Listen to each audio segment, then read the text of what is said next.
ہو۔ چوتھا بہترین انسان کون ہے؟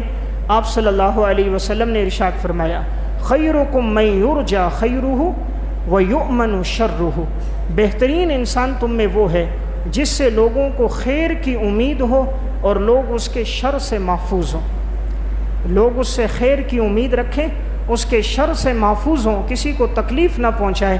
آپ نے فرمایا یہ انسان بہترین انسان ہے۔ آپ صلی اللہ علیہ وسلم کی زندگی میں بھی یہی عمل، حضرات صحابہ اور سلف کو بھی آپ نے اسی کی تعلیم دی کہ تم اپنے آپ سے کسی کو تکلیف نہ پہنچاؤ۔ حضرات سلف کی زندگی میں کتنا معمول تھا کہ وہ کسی کو تکلیف نہیں پہنچاتے تھے۔ احیاء علوم الدین میں امام غزالی رحمہ اللہ نے لکھا ایک شخص کے گھر میں چوہے ہو گئے، کسی نے کہا بلی کیوں نہیں پال لیتے، یہ چوہے بھاگ جائیں گے۔ کہا بلی پال لوں لیکن چوہا میرے گھر سے نکل کر دوسرے کے گھر میں چلا جائے گا، اور اسلام کا حکم ہے جو اپنے لیے پسند کرتے وہ دوسرے کے لیے بھی پسند کرو۔ میں نہیں چاہتا میرے گھر سے یہ چیز نکلے اور دوسروں کے لیے اذیت کا ذریعہ بن جائے۔ تو یہ بہترین لوگ تھے جو اپنے لیے چاہتے تھے وہ دوسروں کے لیے بھی، اور جو دوسروں کو نقصان پہنچانا چاہ رہا ہوتا ہے کبھی اس کو سکون اور اطمینان نہیں ملتا۔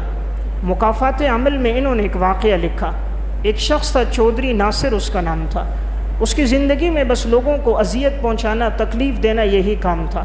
ہر وقت اسلحہ اپنے ساتھ رکھتا، کسی کو گالی دی، کسی کو برا بلا کہا، کسی کو گالم گلوچ کی، کسی کا مذاق اڑایا، اسی میں زندگی گزر رہی تھی۔ اللہ رب العزت کی طرف سے پکڑ آئی، اس کا بیٹا جب جوانی میں پہنچا نشے میں لگا، نشے میں ایسا لگا کہ اس نے آگ کر دیا، پھر وہ فٹ پاتھوں پہ سوتا تھا، آخر کار ہیرون کے نشے میں لگ کر دنیا سے چل بسا۔ دوسرا جو بیٹا تھا وہ ڈاکو بن گیا اور آپس کا فساد ہوا، فساد کے دوران وہ قتل ہو گیا۔ یہ وہ تھا کہ جس نے مسجد کے امام کی زمین پر بھی اس نے قبضہ کر دیا تھا۔ پھر آخری وقت میں یہ ہوا 75 سال کی عمر تک پہنچا، بڑھاپے میں آیا، اللہ نے آنکھوں کی بینائی لے لی، بیوی نے ساتھ چھوڑ دیا، باقی بچے چلے گئے، آنکھوں سے اندھا ہو گیا، جسم پر بیماریاں لگ گئیں۔ اب یہ در در کی ٹھوکریں کھاتا تھا، نہ گھر میں سکون، نہ باہر سکون، نہ بچے فرمانبردار، نہ رفیق حیات کا ساتھ، تو زندگی بھر پھر اس کی بڑی بے سکونی میں گزر گئی۔ اس لیے دوسروں کو شر پہنچانے والا، نقصان پہنچانے والا کبھی مستقبل میں امن میں نہیں رہتا۔ ابھی تو بظاہر سکون میں ہوگا لیکن مستقبل میں کبھی اس کو راحت نہیں ملے گی۔ تو آپ نے ایک بہترین وہ کہا جو دوسرے اس کے شر سے محفوظ ہوں۔ ایک بہترین انسان کون ہے؟ آپ صلی اللہ علیہ وسلم نے ارشاد فرمایا خیرکم خیرکم لأہلہ وانا خیرکم لأہلی، تم میں بہترین انسان وہ ہے جو اپنی گھر والی کے ساتھ اچھا ہو، اور میں تم میں سب سے بہترین ہوں کہ میں اپنے گھر والوں کے ساتھ اچھا ہوں، میں اپنے گھر والوں کے ساتھ حسن سلوک سے پیش آتا ہوں۔ تم میں بھی بہترین وہ ہوگا جو حسن سلوک سے پیش آئے۔ تو احادیث میں آپ صلی اللہ علیہ وسلم نے عورتوں کے معاملے میں بڑی تاکید فرمائی۔ آپ نے فرمایا استوصوا بالنساء، تم عورتوں کے معاملے میں اللہ سے ڈرو، ان کی رعایت رکھو، ان کو تکلیف نہ پہنچاؤ۔ آپ صلی اللہ علیہ وسلم نے فرمایا لا یفرق مؤمن مؤمنۃ ان کرہ منہا خلقا رضی منہا آخر، تم میں سے کوئی مومن مرد دوسرے مومن عورت سے بغض نہ رکھے۔ اگر تمہیں اپنی بیوی کی کوئی ایک بات ناپسند ہوگی تو دوسری پسند بھی آئے گی۔ اگر کسی ایک خصلت کی وجہ سے تمہیں غصہ آیا تو اس میں بہت سی خوبیاں بھی موجود ہوں گی۔ آپ نے فرمایا ان خوبیوں پر تم نظر رکھو۔ تنبیہ الغافلین میں امام ابو اللیث سمرقندی نے اور امام ذہبی نے الکبائر میں لکھا ایک شخص اپنی گھر والی سے الجھ گیا۔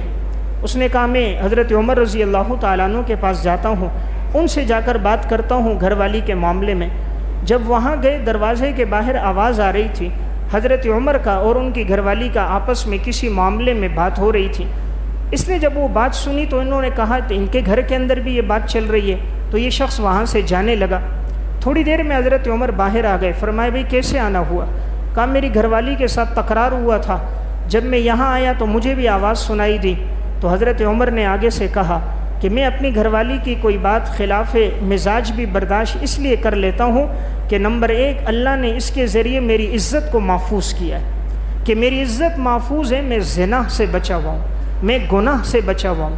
نمبر دو، گھر والی کے ذریعے اللہ اولاد کی نعمت دیتا ہے، اور یہ اولاد انسان کے لیے بہترین صدقہ جاریہ بنتی ہے۔ نمبر تین، یہ میرے کپڑوں کو دھوتی ہے، مجھے کھانا وقت پہ دیتی ہے، اس میں اللہ نے خوبیاں رکھی ہیں۔ اور نمبر 4 کوئی ایک بات اگر ایسی کمی کی ہوتی ہے تو اللہ نے اس میں خوبیاں بہت زیادہ رکھی ہیں اور اس کے ذریعے سے گھر کا سکون اور اطمینان ملتا ہے۔ جب حضرت عمر نے فوائد بیان کیے، اس شخص نے کہا یہ ساری خوبیاں تو میری گھر والی میں بھی ہیں، تو فرمایا پھر اس کو باقی رکھو، اس کو ویسے نہ چھوڑو، اس سے اللہ ناراض ہوتا ہے۔ تو واقعہ سنانے کا مقصد کہ آپ صلی اللہ علیہ وسلم نے فرمایا بہترین انسان وہ ہوگا کہ جو اپنے گھر والوں کے ساتھ اچھا سلوک کرے۔